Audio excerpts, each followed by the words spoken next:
Hello, I'm Skid from the Widescreen Gaming Forum. Today I'm going to be giving you a look at Ring Runners Flight of the Sages.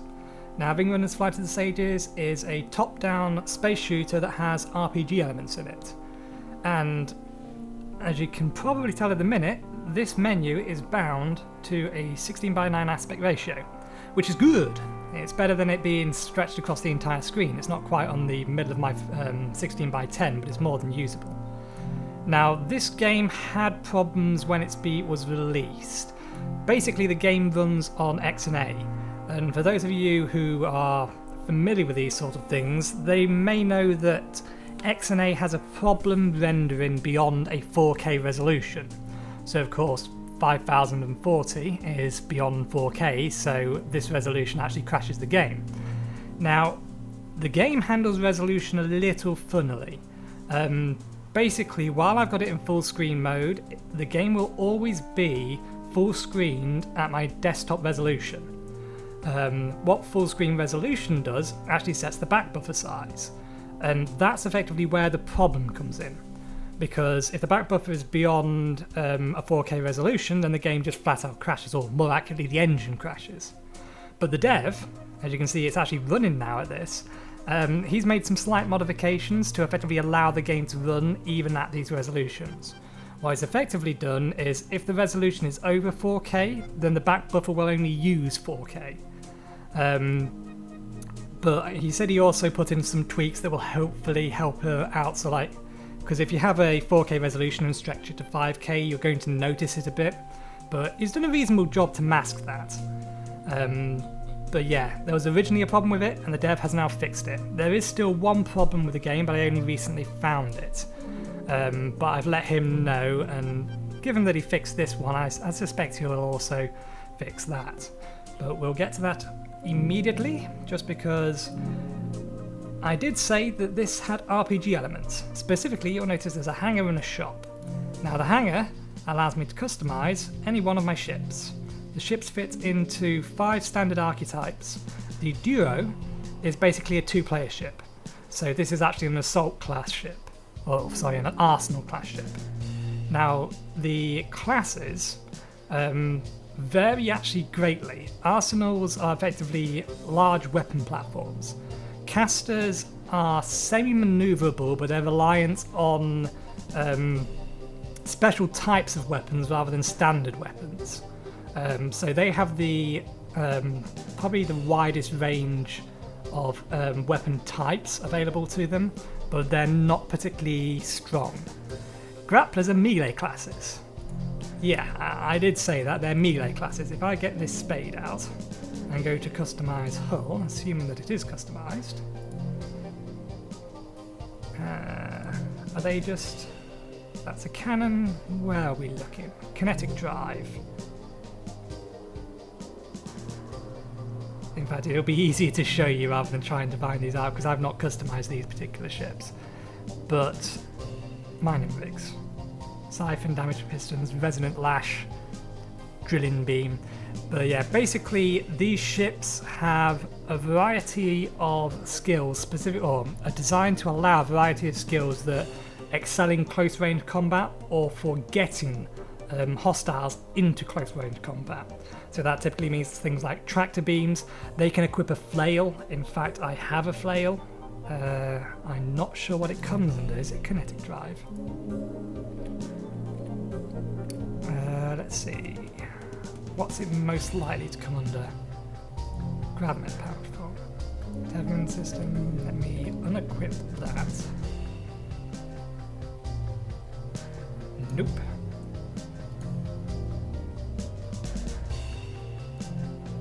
In fact, this is a standard template, so I can just change this. Let's see if I can find it. Where is it? I recently acquired this. Nope. So that must mean it's a kinetic drive. There we go. Volt flail. It is exactly what it sounds like. It is a massive volt.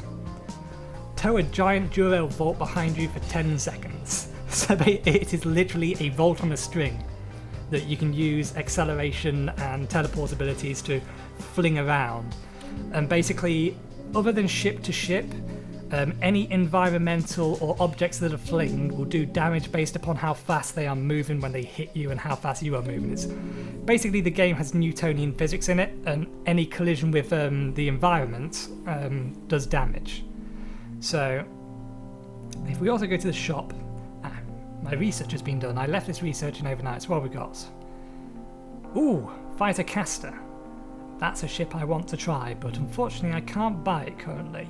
That's a rogue type ship. That's a duo assault class ship, or arsenal class ship, arsenal class ships, and that's a caster arsenal class ship. So a nice selection of new hulls there. Let's have a look at this fighter hull. So it was fighter, rank 5 fighter caster.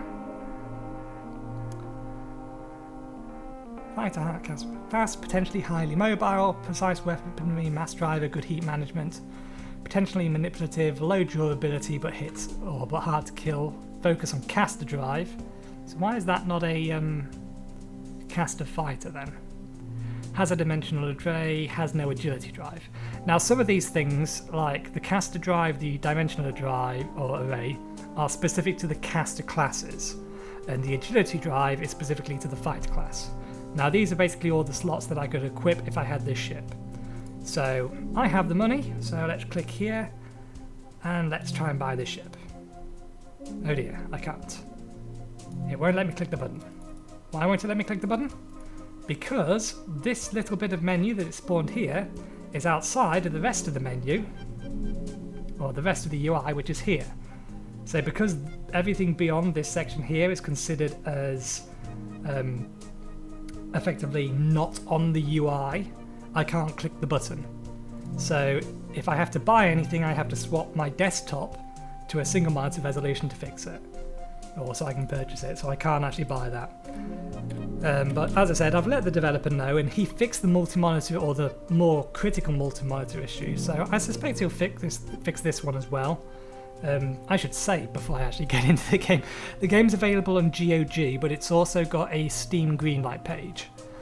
So if you're at all interested in it after I've shown you it, or even at the minute, then go give it a rating, or go buy it on GOG, or go give it a thumbs up on the Greenlight system. Excuse me. But yeah, let's get into the meat of the game. So the ship I'm going to be using, because I'm going to do a story mission, because it has a fairly lengthy campaign. This is the caster that I'm using at the minute. It's a rank 5 caster. Basically there's 5 ranks and they're just flat upgrades for the most part. So this one is a C4. Now the rank 5s, as far as I can tell, you get via researching. The rank 4s, this one I acquired once I gained access to the shop. So, well, I didn't acquire, I acquired the ability to purchase it once I gained access to the shop. But yeah, for the most part they're just flat out upgrades, so these are the stats up here. Now I need to make a small change to this for the mission I'm about to do. In fact, I need to make a few small changes. Now the caster class doesn't use so much conventional weaponry, so these are weapon based, but the only thing I've got in them are shield stabilizers, which gives me more shields, and in this one a shield battery. The vast majority of the weaponry comes from the caster drive. So these are basically, for the most part, my weapons. Now the one I want to remove is that one, but I also want to remove that one because I want to rebind it. So I'm going to reset that to my left mouse button. Now which one of these is I need? In a rose curve, 416, I don't think it's that one, which means it's probably Helicon Collider. Fires a ring of 12 particles spinning, growing radius, yes, that's the one. So I'm going to swap out this weapon, and I'm going to put this on that button there. So you may have noticed, if we check my binding, there's actually a lot of bindings, and that's because you can have a lot of skills. There's basically 3 sets of 4, and then you also have this ability here, which is a Corneo ability. This is effectively a sage power, and that comes as part of the plot. basically, as you're a sage because you've got this small bit of metal in your head that gives you power to manipulate matter at a subatomic level. Now, you don't do that in real time. What you actually do is you have these little mini games occasionally, and the mini games are effectively you manipulating the subatomic particle level, and you manipulate it in a particular way, and then it gets saved to a macro, and then that has a much wider effect on the larger area. So the time macro slows things down, obviously. But that's your other thing. You've also got a veterancy skill, which basically, as you get kills, it charges something typically, and this will define how that affects your ship. This one has a few abilities. I gain a charge for each manned ship I defeat. The charges cause your ship to fire a bolt at foes periodically, so basically it's an auto attack. The period is based on the number of active charges. More charges means shorter period. Activating the ability will consume a charge in order to produce an energy nova. You gain a small amount of energy anytime a bolt strikes a foe. So basically that last one there says that it will recharge my energy banks as the smaller attacks hit. So you get more powerful. It's basically a kill streak system. But we shall go into the single player campaign. As I said, there's a lot to the single player campaign. How do I access the map from here? Can I access the map from here?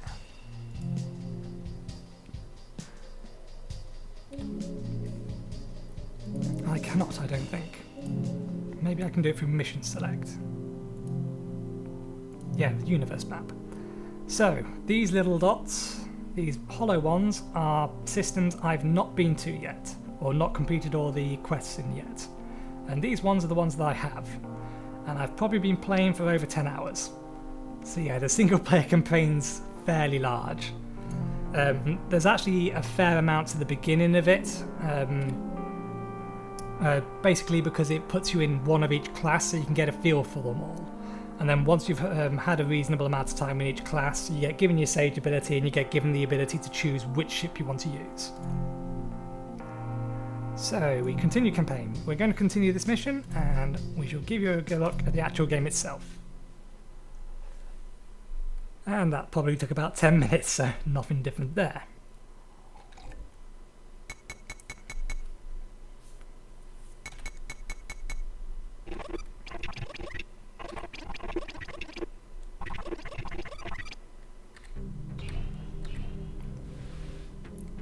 So the game does have a reasonable sense of humour. Basically, it's not trying to be taken seriously in any way.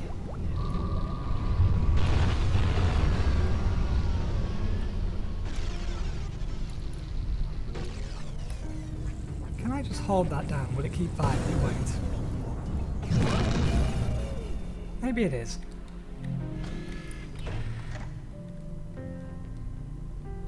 So basically on this particular mission I've got to complete a few areas which have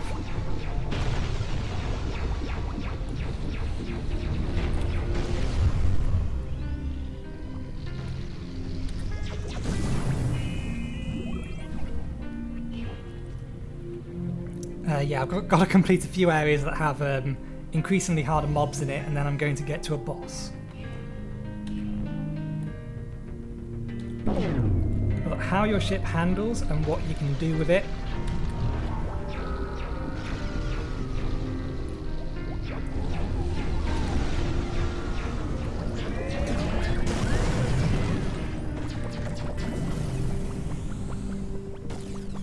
I did forget to mention, my ship has a very special ability that allows me to cheat death. Basically, it allows me to turn back time if I'm about to die 2 seconds.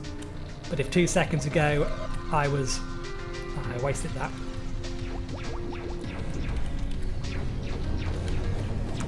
But if 2 seconds ago I effectively had no health left,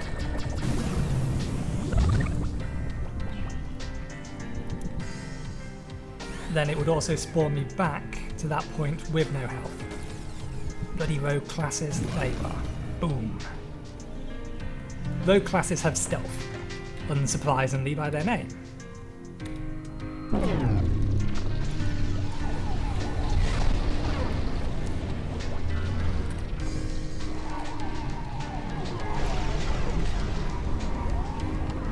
Let me out of there!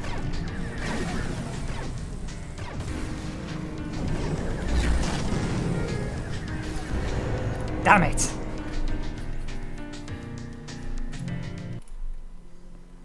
I was doing better with my previous load up. Apparently I can't hold that button down to fire it. I should have left it as a X. Oops.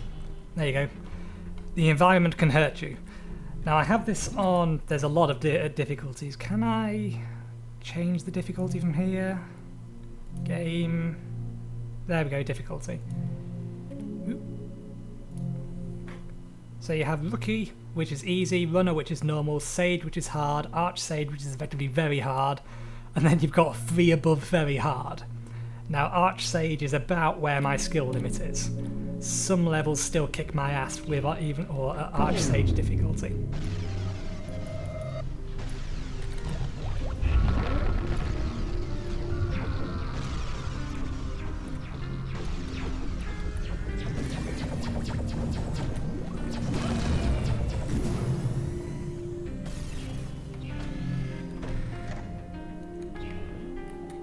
Turn around.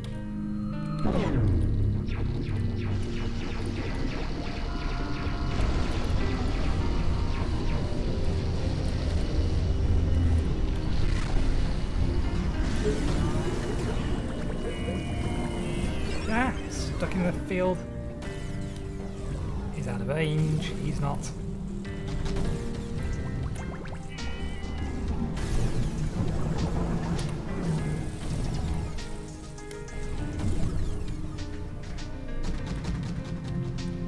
Yeah, I think I was better off with my last set of equipment. Never mind.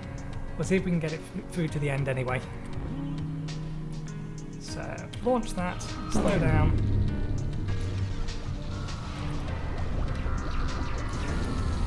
Damn it, that was a waste.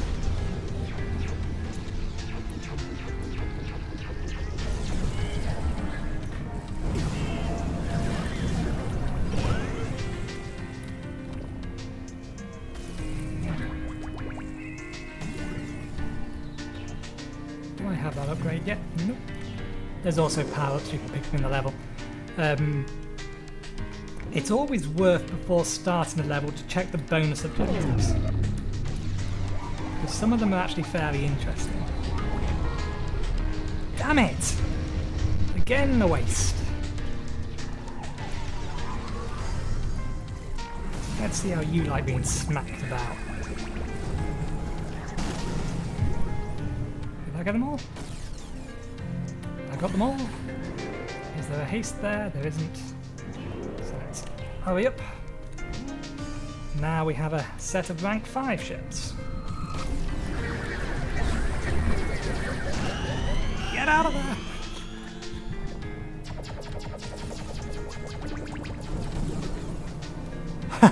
Whatever happened there, they all died.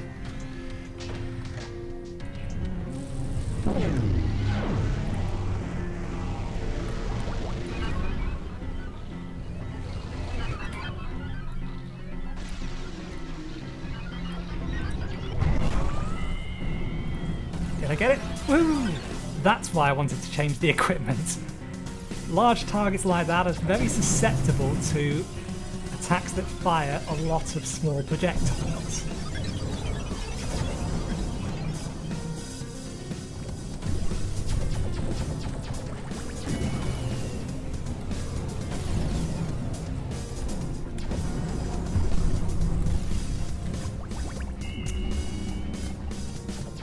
I also have this thing here, which I'm charging at the minute, which is effectively...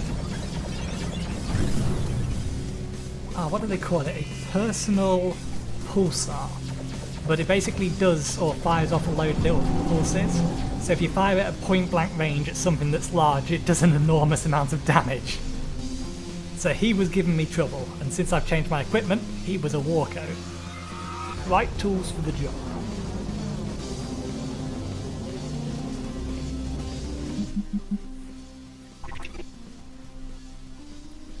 Oh, I should say, Nero is effectively another chip inside my head.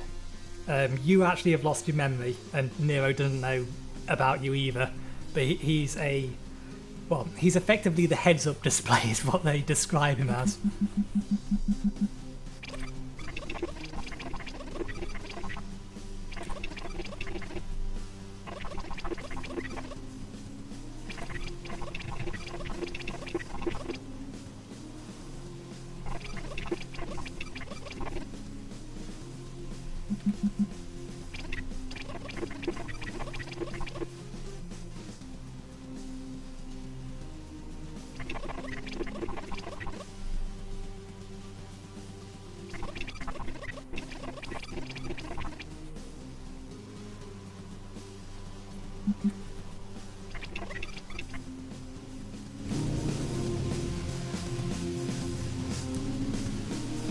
And then you get cash experience. Oh, and also if you complete missions or go on multiplayer.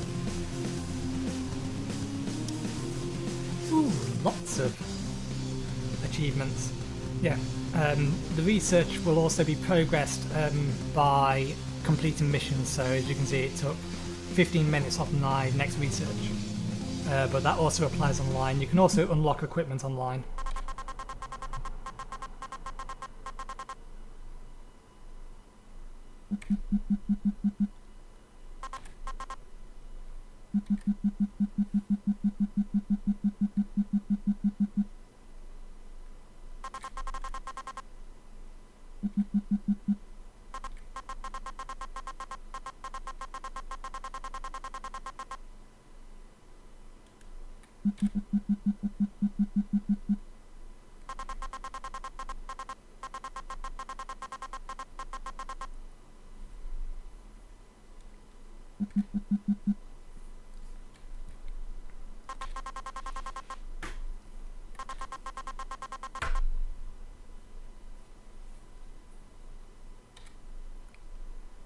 So yeah, this is effectively the universe map.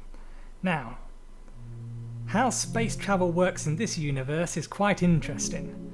Basically, what you do is you enter anchor space. So rather than trying to travel at the speed of light, what you basically do is you anchor your ship exactly where it is and let the universe rotate around you. That's basically the principle of it. So that's why there is a nice little red curve going around, because the universe rotates in one direction and I have to follow this path to get to there. So let's do another mission.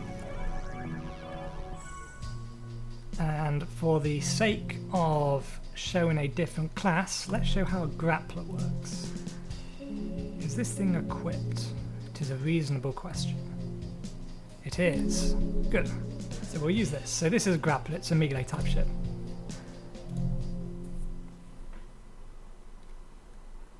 I apologise if my commentary is suffering due to the fact I'm concentrating.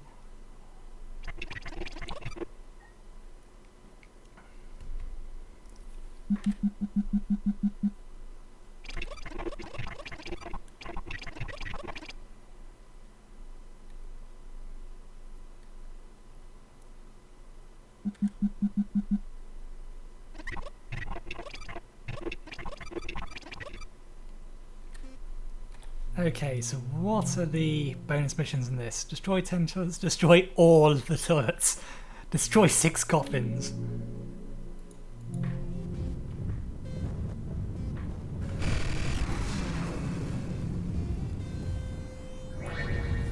Have I got the flail equipped?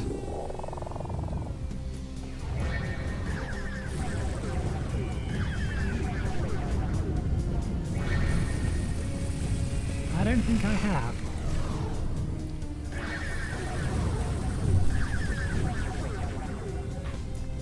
That's a mining laser. I'm not sure what the right mouse button actually does. Does it do damage? I think it's probably meant...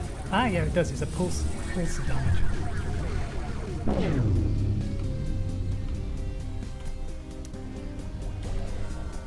There's me boomerang.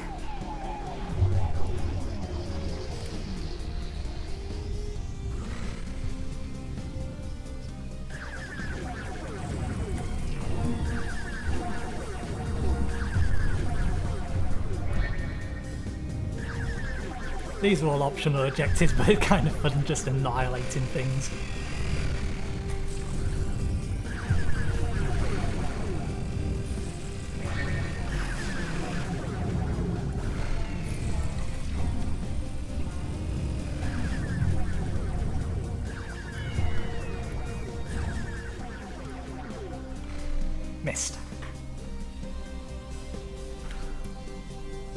The little line is actually very useful. It basically shows you the direction your projectiles will take if you fire them, so long as oh yeah. Peter in this game are basically a society for the protection of turrets. They're basically taking the piss.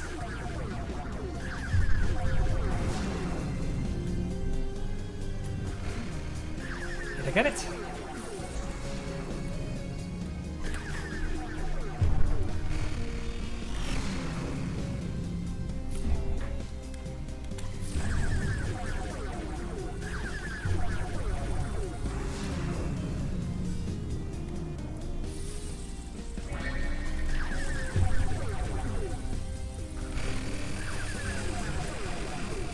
That's hard to aim.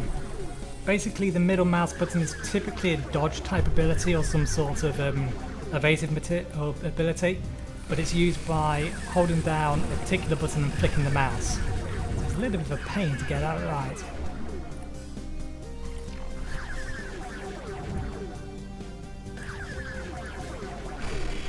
That one got it.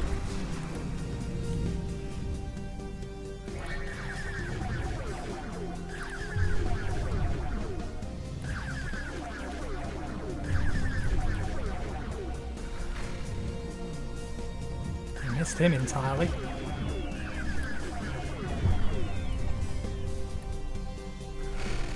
That's better.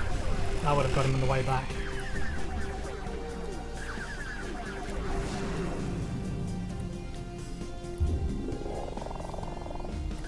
Okay, enough dicking around with turrets.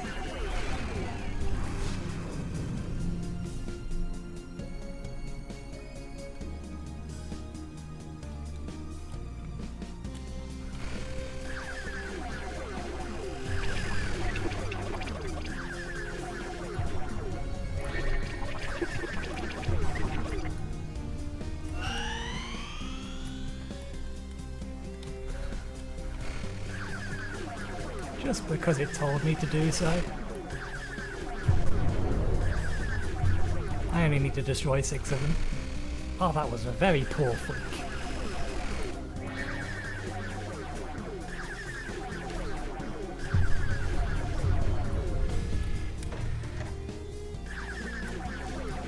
I did say destroy 6 of them, didn't I?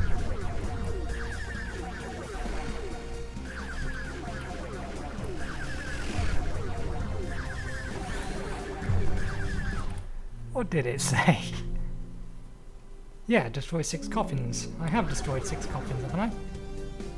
Ah no, those are coffins. Which potentially means that the other ones are supposed to be gravestones. There we go. Let's get this stuff out of the way.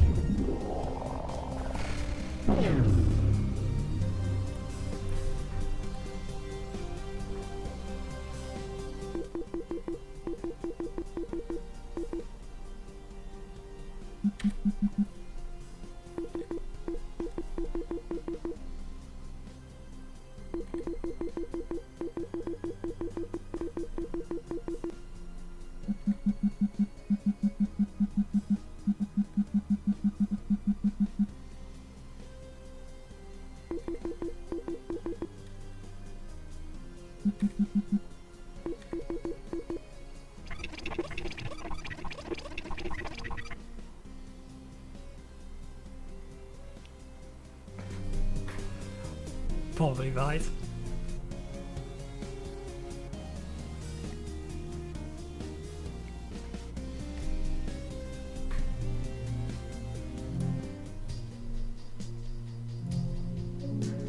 So, what's the next mission? Okay, yes, I will definitely do the next mission. Because for all intents and purposes, it looks like the next mission is a race. It throws in lots of different little random things like this. This is actually the only third race I've come across, but the races are actually pretty fun. Oh, and it's a Destruction Derby type race.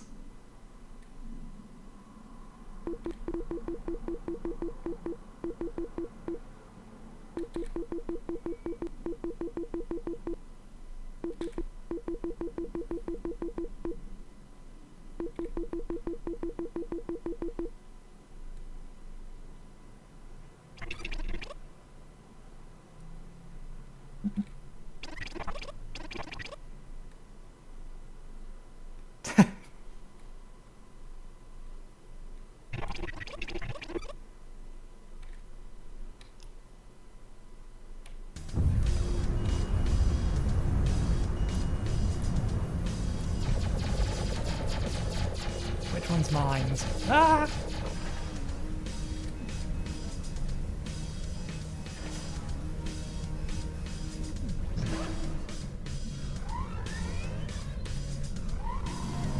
Holy shit! A boost right before the wall, that worked well. Okay, let's try this again. This time I'll pay more attention.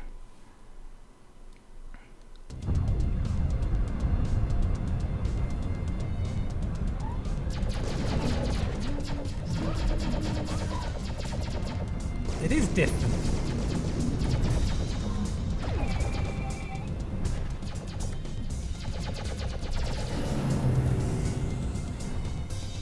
Oh, that is not fair. Is that doing what I think it's doing?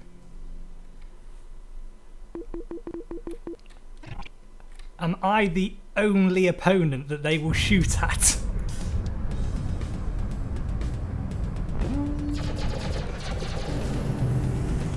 Yes, I am the only opponent they will shoot at. So actually getting in first is a bad idea. Fair enough. I can win from the back.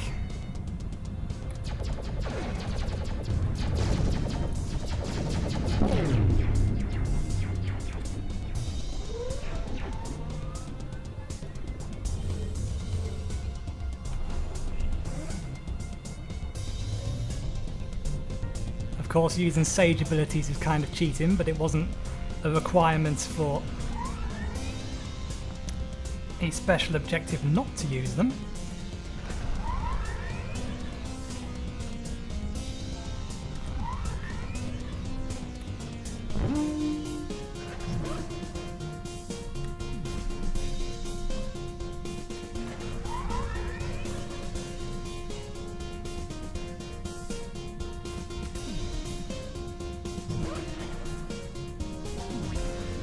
Ah, get off the wall. And I forgot, I've got to be hitting the turbos.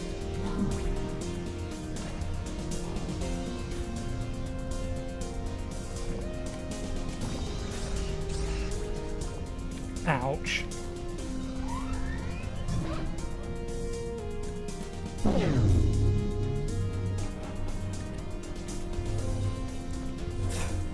Right, I've accelerated the screen.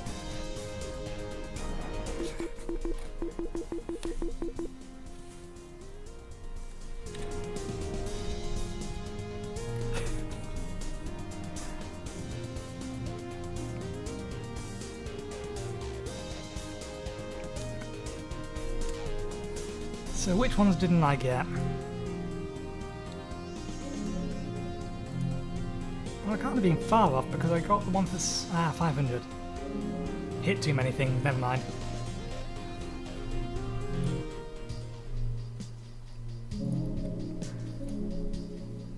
Let's see. There is a multiplayer aspect of the game, but because this game is on GOG,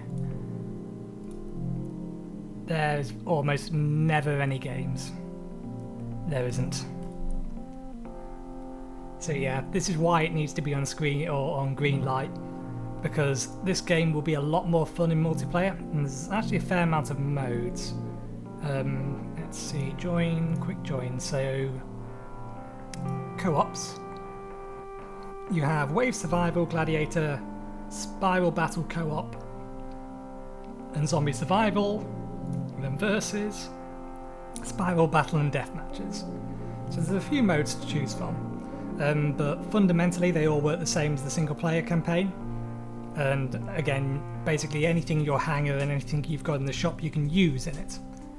But I am enjoying this game a lot, even though there's not a lot to say about it. I mean, well, that I've not got a lot to... I've covered pretty much everything though. But yeah, the main draw is effectively the customization, the total number of options. Rogue ship. This thing is fully equipped, isn't it? It is. So this is a rogue ship. This is basically a stealth ship.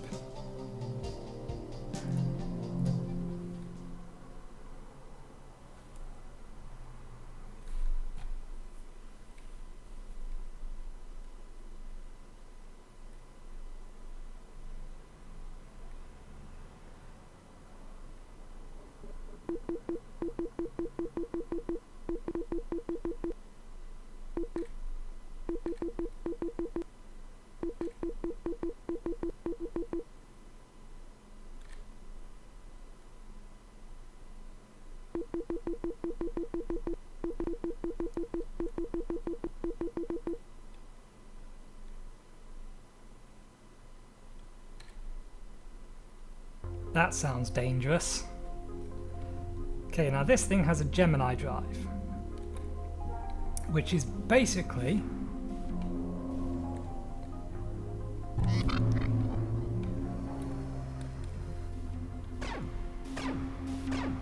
a Gemini Drive is something that has dual functionality. Now what I've just done is tagged him. I've tagged him with Gemini particles that I can then fire lock-on missiles at him.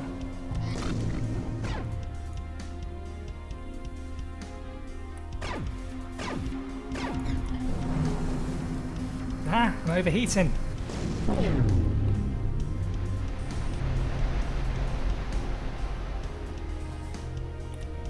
Ah yes, he is called the flamethrower, that would explain that. Okay, let's try this again.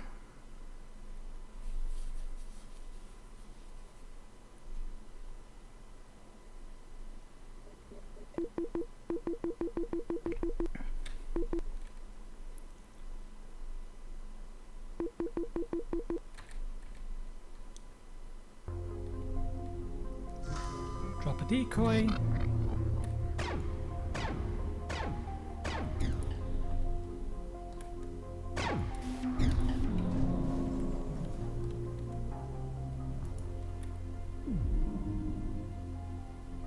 He died quickly, what'd he do?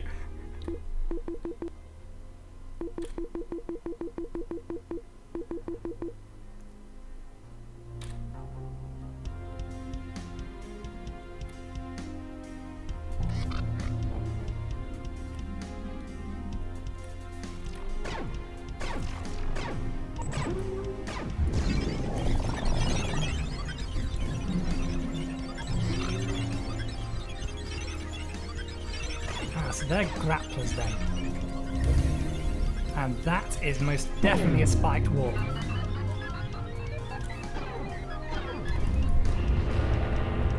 And that was stupid. He has a saw around him.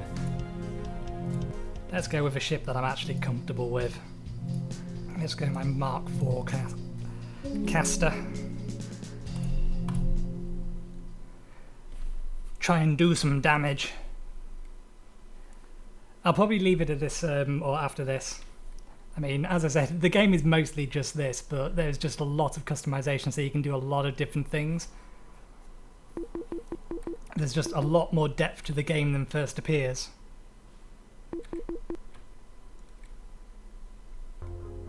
That's still the toaster? Yep.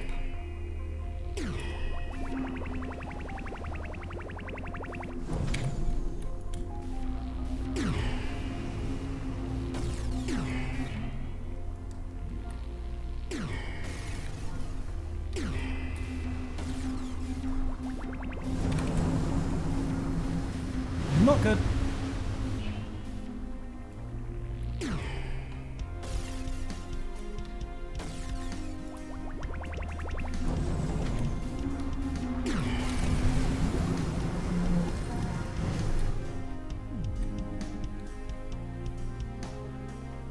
Must keep these guys at bay.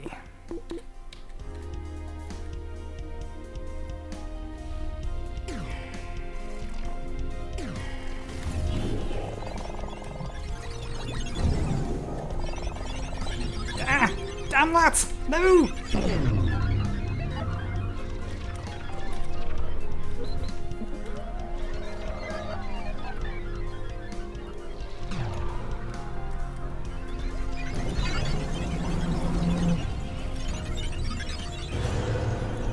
Damn that!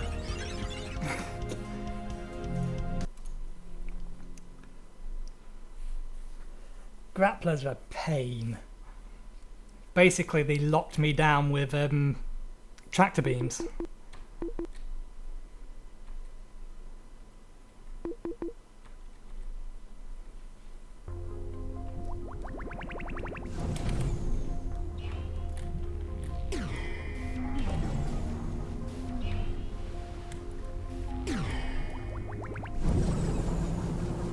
Did he just kill himself?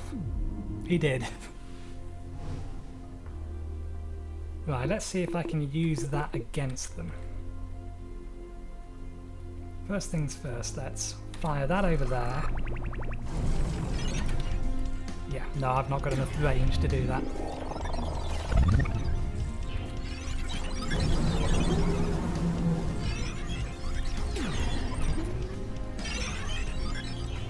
Get me away! Ah!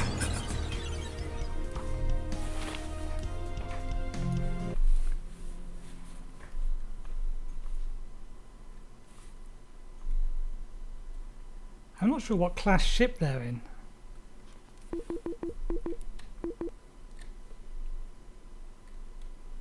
He looks like he's in a class... I think it's probably class 3.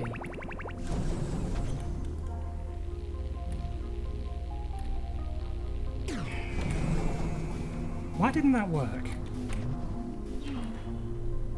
Why is that ability not working?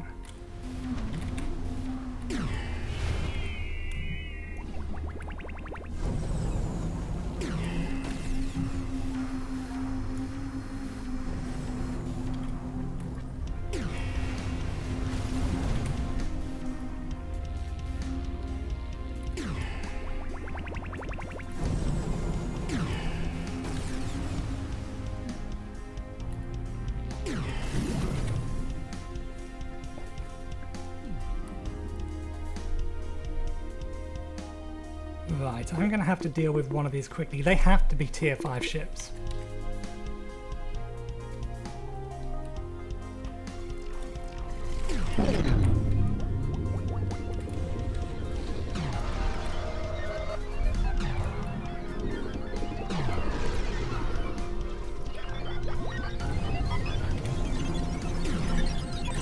I can just get one of them.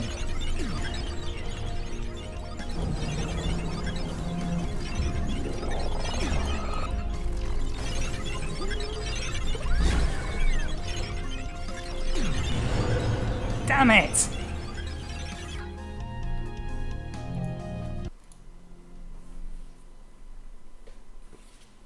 They are evil. There has to be a reasonable way to beat them.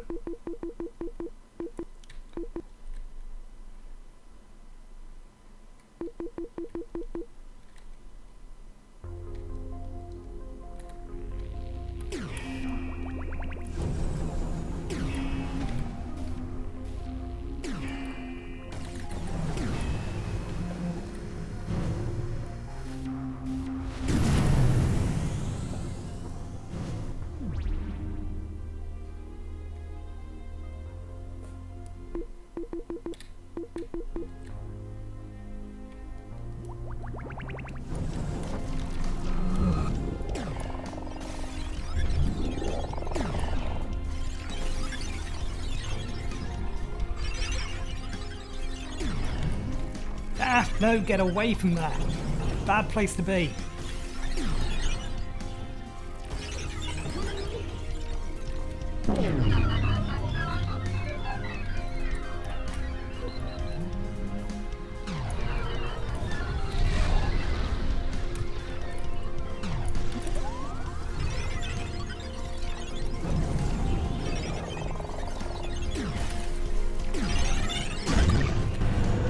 Damn it, I killed myself! I got one of them.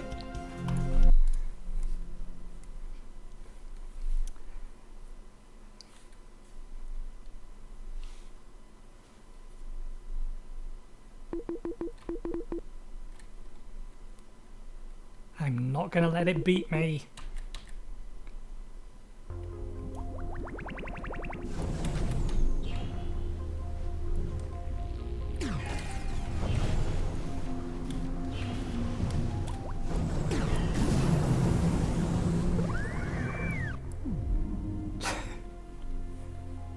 And that gentle push sent me careening into those. I need to get down here so I can try and smack them into that. That did nothing!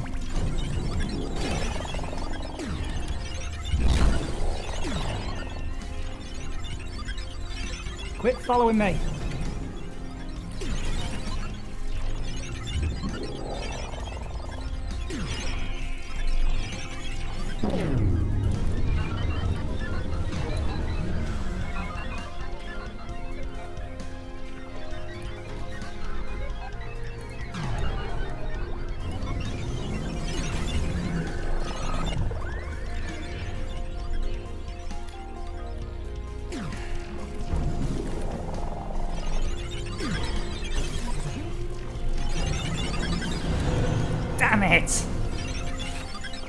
those fucking tractor beams! Tractor beams and a saw around them. Can't escape them, I can't out-damage them.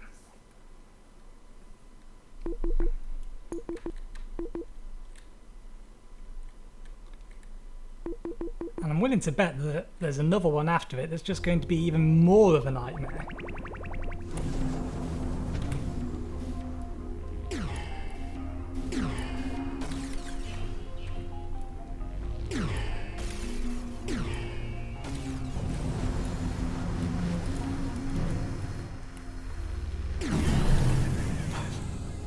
That works.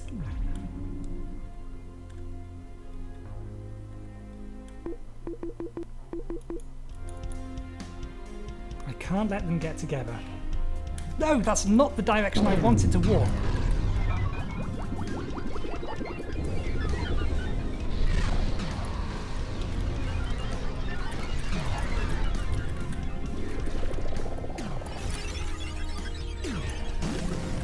Got one.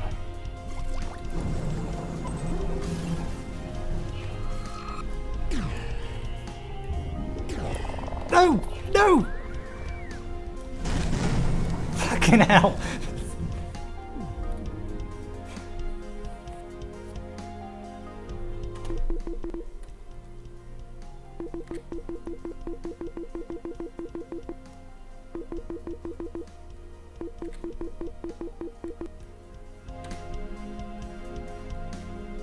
He, in theory, should be a fair bit easier.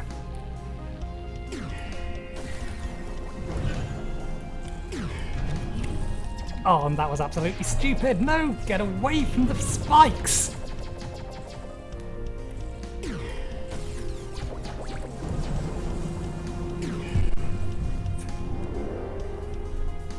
vast majority of the damage done there was by my own hand.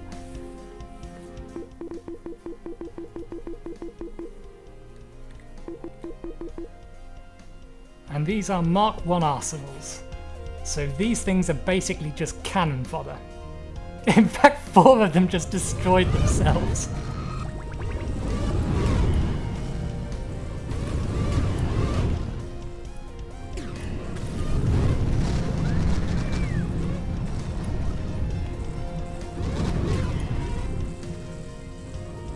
Bang. Resupply.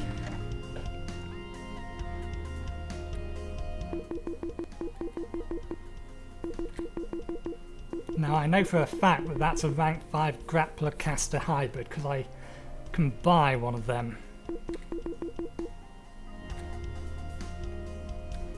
And in an arena like this, I don't fancy my chances.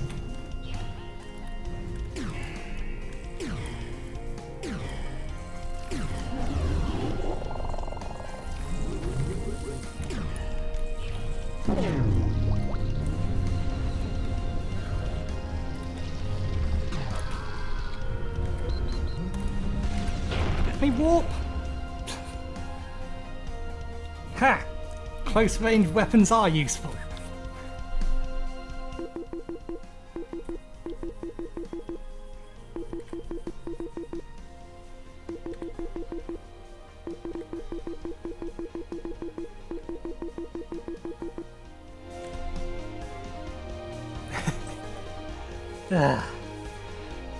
Some levels are like that, they're a serious challenge. Silent Sage, there was no way I was doing that without Sage abilities. Or hull damage, particularly at this difficulty level. But yeah, I am enjoying this game a lot. As I said, there's not a lot you can say about it because although there's a lot to it, it's a lot to it within a particular area, so there's actually a strong focus. And that's actually a good thing, because it means that all the effort is in that single area, so that area works really well. And there's just tons of customization. I mean, there's effectively 300 skills available in this game, and I've not even got half of them. Ships-wise, does it actually bonus computer stats? Can I actually see how many ships I've owned? Nope, not here. That's a shame. Yeah, there's 64 ships in total and a total of 300 skills, and the developers are actually trying to make a Dota-style gameplay mode for online.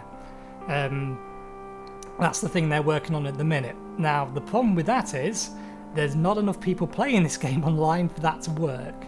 But yeah, it's a lot of fun. The developer went out of his way to fix multi-monitor support as best he can, given the problems with the engine.